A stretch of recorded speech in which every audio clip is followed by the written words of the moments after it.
Salut à tous, comme d'habitude lâchez un pouce bleu et partagez la vidéo, ça aide énormément la chaîne à gagner en visibilité. Et si vous voulez soutenir la chaîne gratuitement, un lien vers mon Utip est en description. Aujourd'hui un nouveau Throne of Series, ça faisait un petit bail et cette fois-ci je vais vous parler bien sûr de The Boys. J'ai récemment regardé la première saison et j'ai vraiment adoré, donc j'ai eu envie de vous la présenter pour pourquoi pas vous donner envie de la regarder à votre tour si ce n'est pas déjà fait. À la base pour ce Throne of Series, je voulais vous présenter une série française pour changer, mais ça attendra pour le prochain TOS que je vous ferai en début d'année prochaine.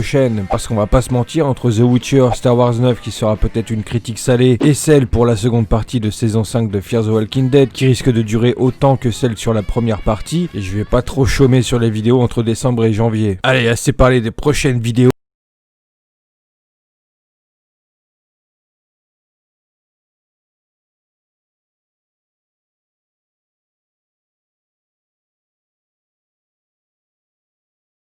Télé américaine qui a été diffusée à partir de fin juillet 2019 sur Amazon. La série est développée par un certain Eric Kripke qui a fait la série Timeless en 2016 et est le créateur de la série Supernatural. À la production on a du lourd, bien évidemment les grosses boîtes sont Amazon Studios et Sony Pictures, comme quoi Sony c'est loin d'être rien sans Spider-Man, hein. Et on a des grands noms comme Evan Goldberg et Seth Rogen qui mine de rien produisent énormément ensemble, que ce soit au cinéma ou en série avec The Preacher pour AMC par exemple. Clairement rien qu'à la prod, ça rigole zéro, mais attendez de voir le casting, là non plus ça rigole pas. Et enfin, la série se base sur le comics du même nom, créé par Gareth Ennis et majoritairement dessiné par Darick Robertson, tous deux ayant une belle carrière dans le monde du comics.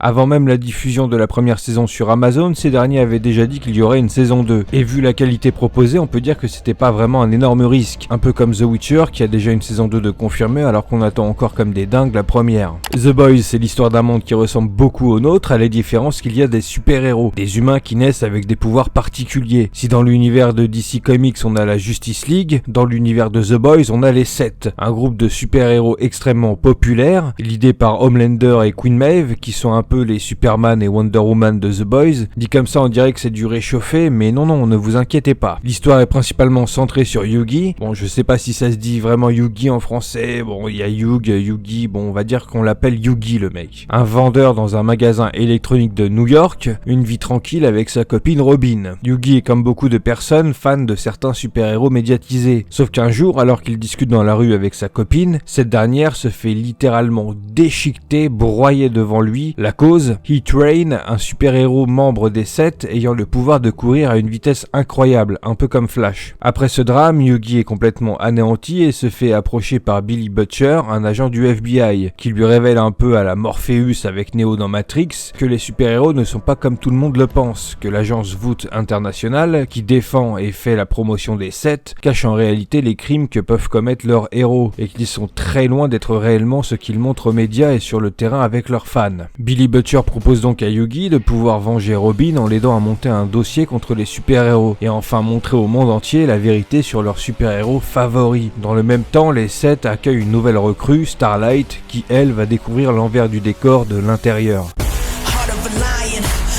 Inside me blaze like a siren. Why would you try it?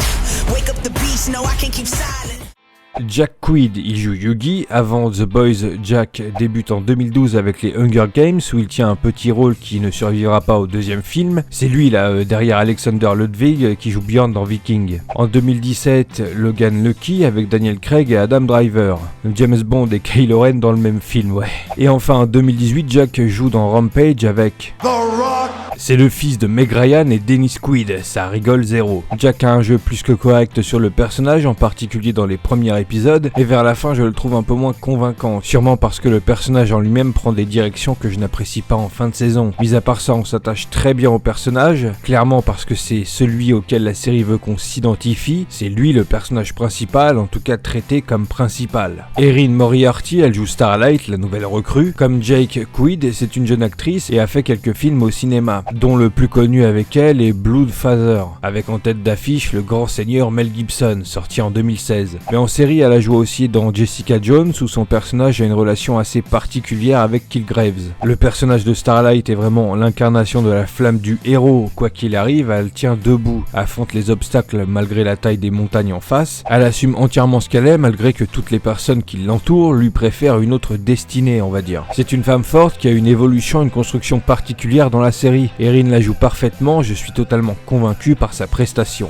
Dominique McElligott, elle joue Queen Maeve. Hormis quelques films plus ou moins récents, elle est surtout branchée série. The Last Tycoon en 2016 produit par Amazon, tiens. Hells on Wheels en 2011 où elle restera pendant les 2 premières saisons. Et enfin House of Cards où elle campera un rôle assez important pendant les saisons 4 et 5, avant que le navire coule lamentablement. Si ça vous intéresse, j'ai fait une courte vidéo critique sur la fin de la série l'an dernier. Dominique joue donc l'une des grandes héroïnes de la série et malgré certains moments pauvres du personnage, elle arrive à donner ce qu'il faut au personnage pour qu'on ressente toutes ses émotions. Sans spoiler, c'est sûrement le personnage le plus intéressant de la première saison. J'ai été agréablement surpris, je pense que ça sera votre cas aussi. Elizabeth Shue, elle joue Madeline, la vice-présidente de Voûte International. Comme ça, elle vous dit sûrement quelque chose, et a raison, puisque c'est Elizabeth qui joue la copine de Marty McFly dans Retour vers le futur à partir du 2. En 2010, elle joue la shérif dans ce film à la con qui est Piranha 3D, et niveau série, elle a joué durant quelques saisons dans Les Experts. Je vous avoue que j'ai mis 1 ou 2 épisodes à me demander dans quel film je l'avais vu jouer. Sa tête me disait vraiment quelque chose, et franchement très surpris de sa performance. Elle arrive à rendre son personnage détestable et à la fois un peu attachant. Anthony Starr, il joue Homelander.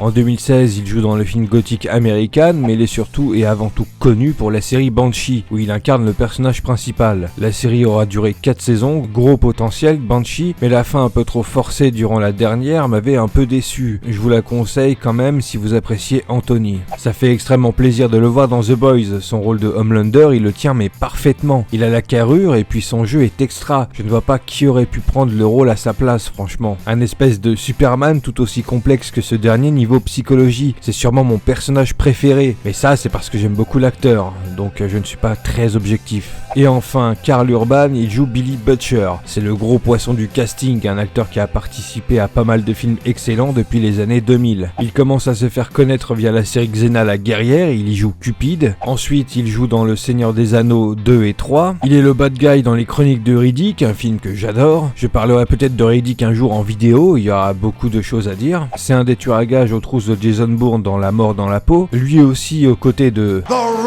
dans l'adaptation jeu vidéo Doom. Depuis 2009, il joue dans les films Star Trek.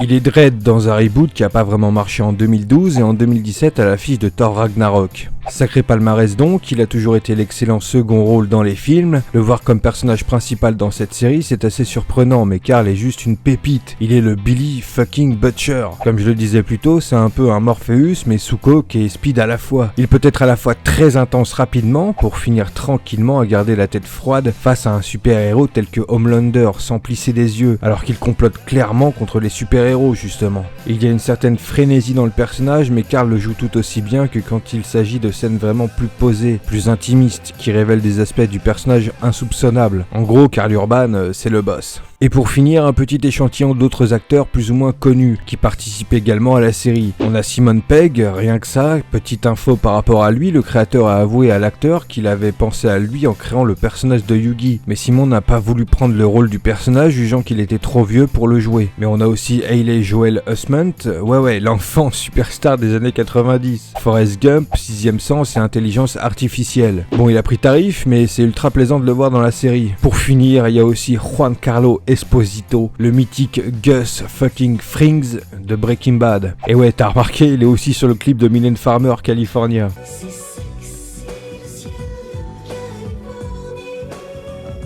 Ah ouais, il y a eu du chemin avant Breaking Bad, hein. Quand je vous disais que ça rigolait zéro aussi niveau casting, on est sur du sacré prestige. Si vous aussi vous en avez ras le cul des super-héros bien gentils, les sauces Marvel versus DC Comics, The Boys est clairement fait pour vous. La série aborde le sujet des super-héros d'une manière totalement inédite en série ou au cinéma. Watchmen à la limite où certains comportements des personnages peuvent s'en rapprocher. Les héros de The Boys sont décalés, héros bienveillants et gentils en public, et une fois que les caméras ou téléphones portables ne sont plus projetés sur eux, c'est là qu'ils nous montrent leur noirceur. Certains utilisent leur pouvoir et surtout leur notoriété pour coucher facilement voire violer leur proie sexuelle. D'autres les utilisent pour se défouler, se lâcher, se permettre de tuer les êtres humains normaux par simple méchanceté ou pour rigoler, ensuite en boîte de nuit avec d'autres héros. La série arrive à nous plonger dans cet univers où en gros les super-héros sont des ordures, des personnalités publiques qui sont mises en lumière par la société voûte. En gros, c'est eux qui gèrent leurs images à la télé, arrangent des interviews, ils commercialisent des produits, des jouets à l'image de leurs héros, ils ont même créer un cinématique universe référence à Marvel. L'idée est vraiment bien exploitée, on a l'habitude de voir tout ça IRL, on y est fortement familier au quotidien, à la différence que nos héros sont totalement fictifs, et ça renforce tout de même l'immersion, je trouve. Et bien évidemment, en face de tous ces super-héros, de toute cette fantaisie, on a les humains, en particulier un certain groupe que nous suivons via le personnage de Yugi, qui eux cherchent à prouver au monde entier que les super-héros ne sont pas si bienveillants que ça, et qu'au contraire même, certains s'amusent à utiliser leur pouvoir pour commettre des crimes, des abus, voire des viols. Le tout protégé par l'entreprise qui les représente, qui couvre absolument toutes les conneries que certains peuvent faire, des interviews mensongers, des documentaires pour masquer des choses et mentir au public. Cette partie très sombre de la série est vraiment l'essence de cette dernière. Tout le long de la série, les révélations et intrigues entourant ces révélations s'intensifient et se complexifient pour donner un dernier épisode vraiment captivant, où tout est remis en question d'une certaine manière, jusqu'à ne plus savoir si les super-héros sont vraiment si horribles que ça, ou si ce n'est pas plutôt les humains qui, dans leur jalousie et impuissance, inventeraient tout et n'importe quoi pour nuire aux super-héros. En gros, si vous aimez les histoires sombres autour de super-héros, que vous aimez le sang, le gore et un humour moins enfantin que Marvel, The Boys est une série à voir absolument. J'espère que la vidéo vous aura donné envie de regarder la série si ce n'est pas déjà fait. N'hésitez pas à me dire en commentaire ce que vous avez pensé de la série une fois regardée. Si possible, par respect pour ceux qui iront voir les commentaires sans avoir vu la série, précisez en gros spoiler sur votre commentaire. Je vous invite également à vous abonner à la chaîne si la vidéo vous a plu et que vous comptez explorer la chaîne. N'oubliez pas la cloche YouTube pour maximiser vos chances d'avoir une notif quand une vidéo sort. Si à raison vous ne faites pas confiance en cette cloche, le mieux est de me suivre sur Twitter où je suis très actif et où je partage donc absolument tout ce qui est en rapport avec la chaîne et bien plus encore. Je vous rappelle également qu'un serveur Discord est à votre disposition. Sur ce, je vous dis à bientôt pour une prochaine vidéo.